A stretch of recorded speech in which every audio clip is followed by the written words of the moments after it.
Hey guys, Ben back here again in my office to continue to lead us in this Bible study. We are making our way through the book of John. If you have missed the previous ones, we have done John 1, 2, 3, 4, and 5. Today we are on John chapter 6. And if you don't know much about John chapter 6, I'll bet you actually do. You just didn't know it was in John chapter 6. It's where Jesus feeds 5,000 and walks on water. So this is a huge chapter. We will not cover enough of it today. I'm just telling you that right now. When this finishes, you'll be like, bah, you could have done more. That is true. So just as a reminder, guys, I am using a Bible. Look, has pages. Check them out. They're still available in bookstores. Here we go. We're going to read through, and I will do what I do every week. I will pause at points where I feel like either the Spirit has led me to pause or it's just really interesting. So let's read it. Here we go. John chapter 6. Jesus feeds 5,000. After this, Jesus crossed over to the far side of the Sea of Galilee, also known as the Sea of Tiberias. A huge crowd kept following him wherever he went because they saw his miraculous signs as he healed the sick. Quick pause. The huge crowd was following him because they saw the miraculous signs. If you read over that too quickly, you miss the point that that's a problem. Jesus is going to yell at them later because all they're seeing is level 1. They're like, oh, cool stuff is happening. That's literally the picture that Jesus paints, is they're only seeing the cool stuff. They're like, yay, I like miracles, the food, the walking on water. And what he wants them to see is the spiritual implications. If this cool stuff is happening, where's the power come from? Who's got it? And what's that mean for you? So keep that in mind as we go. All right. Verse 3. Then Jesus climbed a hill and sat down with his disciples around him. In parentheses here, verse 4, it was nearly time for the Jewish Passover celebration. Verse 5, Jesus soon saw a huge crowd of people coming to look for him. Turning to Philip, he said, Philip, where can we buy bread to feed all these people? Guys, pause. This is like Michael Jordan or LeBron James, depending on how you fall in that argument, asking someone, hey pal, how can I score a basket? What are the rules to this game? Who's on defense, who's on offense? He already knows. So he is doing this for the benefit of his disciples. He is discipling them. Note to self, if you are discipling anybody right now, don't just give them all the answers. Say, hey, what do you think would be the best approach to alcohol, in your opinion? And let them answer.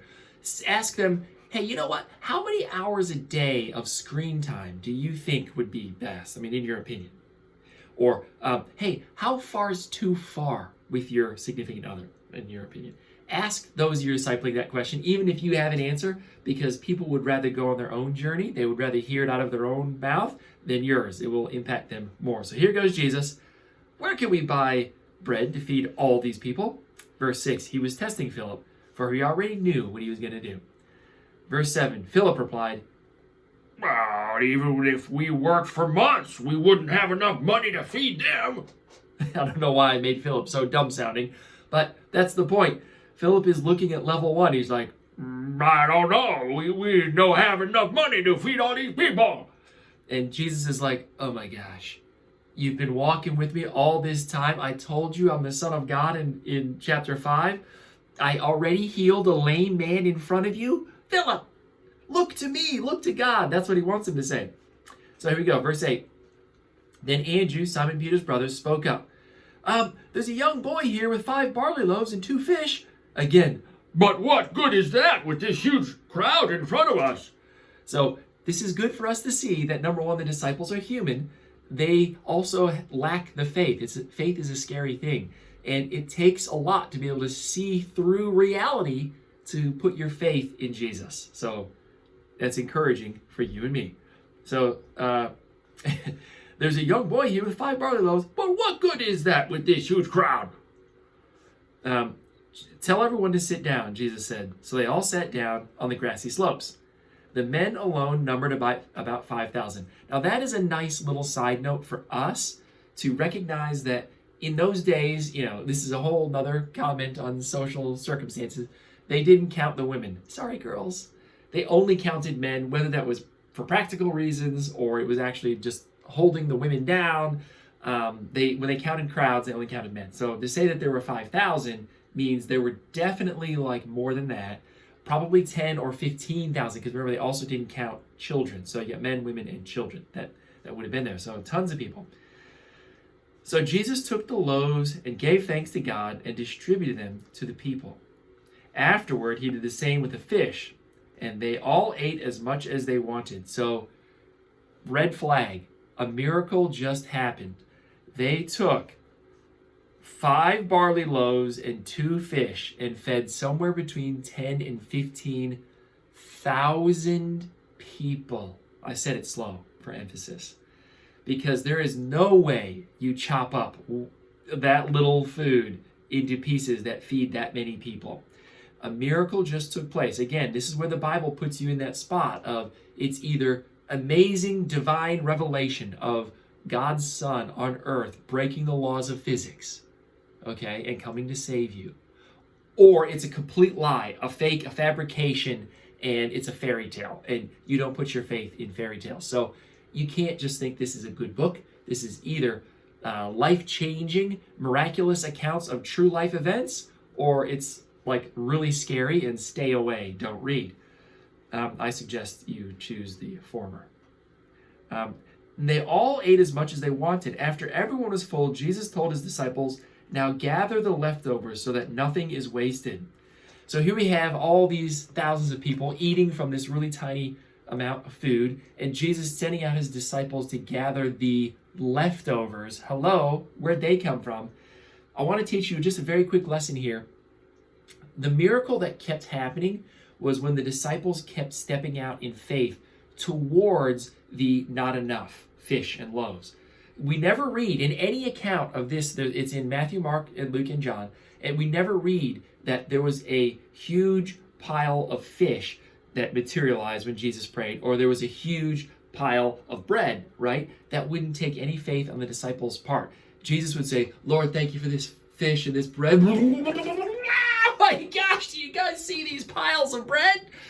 And then all the disciples with no faith, because they haven't learned anything, would come over and say, "No, this is pretty cool. I take bread from big pile. I give it to person. I take bread from big pile. I give it to person. Let me grab fish from big pile. Then give it to person."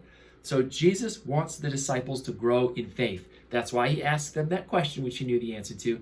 And that is also why there was no humongous pile of bread or fish, because they would have had to keep coming back to this one little fish for a group. The Bible says they sat in groups of like 20s and 50s. So 50 people, one fish. No comprende. But they have to come back and say, "Okay, in faith, I will walk towards this group of 50 with one fish," and get over there. And somewhere in that process is where the miracle happens. So it's a really cool account of faith.